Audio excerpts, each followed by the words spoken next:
Okay, प्रभु का धन्यवाद करती हूँ सुंदर समय के लिए, संगति के लिए, करुणा और दया के लिए, हर एक आशीष और बरकत के लिए जो उसने हम पर दी और हम धरती पे जिंदा हैं, उसका नाम ले रहे हैं और बड़ी शांति से जी रहे हैं। और परमेश्वर हमें संभाले हुए है, आपको भी और हमें भी। और सुनना जरूर चाहिए, प्रचार करना चाहिए। परमेश्वर को ये सब बातें अच्छी लगती हैं। तो भाई बहनों, जैसा कि आप जानते हैं, हम बाइबल के बारे में बात कर रहे हैं और आप सुन रहे हैं और आप लोगों तक पहुंचा रहे हैं। लेकिन भाइयों बहनों, अगर हम ये काम नहीं करेंगे तो प्रचार नहीं होगा और प्रभु यीशु मसीह का आना भी नहीं होगा। और प्रभु यीशु मसीह के आने के बाद ही हम हमेशा की ज़िंदगी जी सकते हैं, क्योंकि उनका वादा है।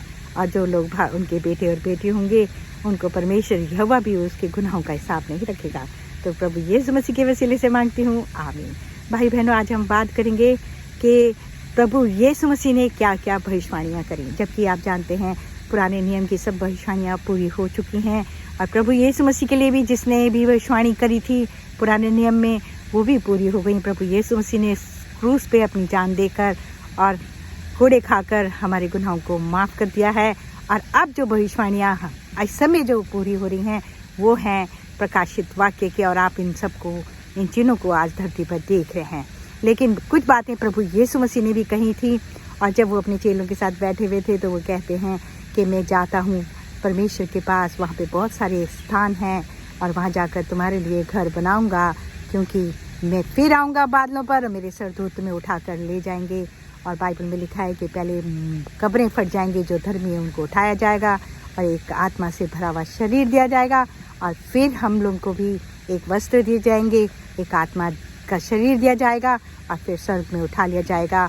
और फिर 3.5 साल तक धरती पर बहुत बुरा समय आएगा। वैसे तो 7 साल लिखा है, लेकिन ये परमेश्वर कब उठाएंगे ये कोई नहीं जानता। तो भाइयों बहनों, हमें ज़रूर जानना चाहिए कि एक दिन धरती पर आएगा और लोगों को उठा लिया जाएगा। और लोग, जो दुनिया के लोग रह जाएंगे, वो कहेंगे कि कल एलियन आके उठा गए। जबकि आज दुनिया में एलियन के बारे में बता रहे हैं कि दूसरे देश से, दूसरे ग्रह से लोग आ रहे हैं। और ये बात आज हम न्यूज़ में देख रहे हैं। तो ऐसा समय आने वाला है, हमें तो सरदूत ले जाएंगे अगर हम धर्मी हैं, तो परमेश्वर की बातों को मानते हैं। और दूसरी भविष्यवाणी प्रभु यीशु मसीह ने एक और करी, जिसको आप ज़रूर जानिए। तो उन्होंने कहा कि अपने चेलों को, और चेले उनके साथ थे और वो बात कर रहे थे कि मैं स्वर्ग में उठा लिया जाऊंगा और मेरे आने से पहले बहुत सारे चिन्ह होंगे। तो उनके चेले उनसे पूछते हैं, प्रभु हमें बता कौन कौन से चिन्ह होंगे जब तू आएगा। तो प्रभु यीशु मसीह कहते हैं, सावधान, घबरा मत जाना, क्योंकि बहुत ही भयानक दिन धरती पर आएंगे और जगह जगह तुम युद्ध देखोगे, लड़ाइयाँ सुनोगे और राज्य राज्य लड़ेंगे, देश देश लड़ेंगे, धर्म धर्म के लोग लड़ेंगे और बहुत सारे क्लेशों में तुम्हें रहना पड़ेगा। और फिर प्रभु यीशु मसीह कहते हैं, मेरे एक नाम के कारण तुम्हें भी लोग सताएंगे, तुम्हें जेलों में भेज देंगे, यहाँ तक कि मरवा भी दिया जाएगा और सताया जाएगा, सताव बढ़ जाएगा। जैसे कि आज देख रहे हैं, बहुत सताव बढ़ चुका है और मसीह लोगों को बहुत परेशान कर रहे हैं। ये पहली भविष्यवाणी पूरी हो चुकी है।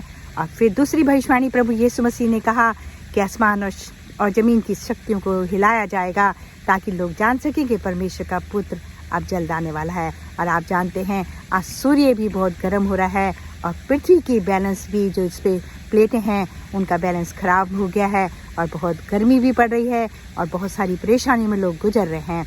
और चौथी भविष्यवाणी थी कि धरती जो है आग के समान हो जाएगी। आज आप देखते हैं, बहुत सारे देशों में बहुत गर्मी पड़ रही है और रिकॉर्ड तोड़ दिया है। तो भाइयों बहनों, आपने जागना तो चाहिए। और परमेश्वर के पुत्र ने एक और बात कही, प्रभु यीशु मसीह ने, कि मेरे जो किताब है पिता की, जो बाइबल पवित्र शास्त्र है, जिसमें परमेश्वर के वचन हैं, उनका प्रचार किया जाएगा। और आज आप देख रहे हैं, ये भविष्यवाणी भी पूरी हो रही है कि चारों तरफ परमेश्वर का प्रचार हो रहा है।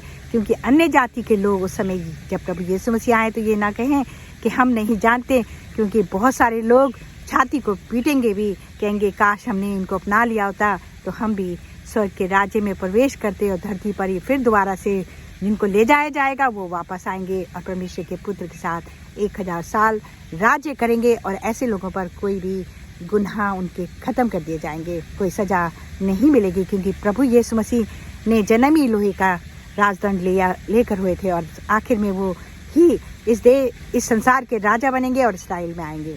और एक और भविष्यवाणी प्रभु यीशु मसीह ने कही कि डैनियल नबी की, कि आप उसकी पुस्तक में पढ़ सकते हैं कि जब तुम पवित्र नगरी में उस घृणित वस्तु को जिसका होना उचित नहीं है खड़ी भी देखो तो जान लेना मेरा आना निकट है। और जो यहूदी जहाँ हो वो वहीं पे रहे, जैसे कोई खेत में है तो खेत में रहे, घर में है तो घर में रहे, और जो जहाँ है वो वहीं रहे, क्योंकि बहुत बुरी तरह से यरूशलेम को एक दिन घेर लिया जाएगा, अन्य जाति घेर लेंगी। और आप जानते हैं यरूशलेम के पीछे आज बहुत सारे लोग लगे हुए हैं और उसको हड़पना चाहते हैं, जैसे रशिया यूक्रेन को लेना चाहता है और चाइना ताइवान को लेना चाहता है। ऐसे ही बहुत सारे लोग परमेश्वर के धर्मी लोगों को नाश करना चाहते हैं, लेकिन जिसके साथ परमेश्वर हो उसका कोई क्या बिगाड़ सकता है। तो भाइयों बहनों, ये तो बातें हमने देखी, और आज आप जानते हैं जलवायु भी परिवर्तन हो चुकी है और बहुत गर्मी पड़ रही है, बहुत सर्दी पड़ती है और मौसम में भी चेंज आ गया है। तो भाइयों बहनों, जागे नहीं तो हम लोग नरक में जाएंगे, और नरक प्यार है। और परमेश्वर का पुत्र कहता है अच्छों के लिए मेरे राज्य में शामिल होना और बुरों को नरक में भेजना। और नरक की एक बहुत बड़ी परिभाषा बाइबल में लिखी है कि वहाँ पर आग है, झील है और एक कीड़ा है जो कभी नहीं मरता, और जिन बुरे लोगों को वहाँ भेजा जाएगा, जिनकी आत्माओं को जल कर भी वो चैन नहीं मिलेगा। तो भाइयों बहनों, आप जागते रहिए, प्रार्थना करते रहिए, प्रभु यीशु मसीह को अपनाइए, प्रभु यीशु मसीह के नज़दीक आइए तो आपको आशीष मिल सकती है। प्रभु यीशु मसीह के वसीले से मांगती हूँ, आमीन। जय मसीह की।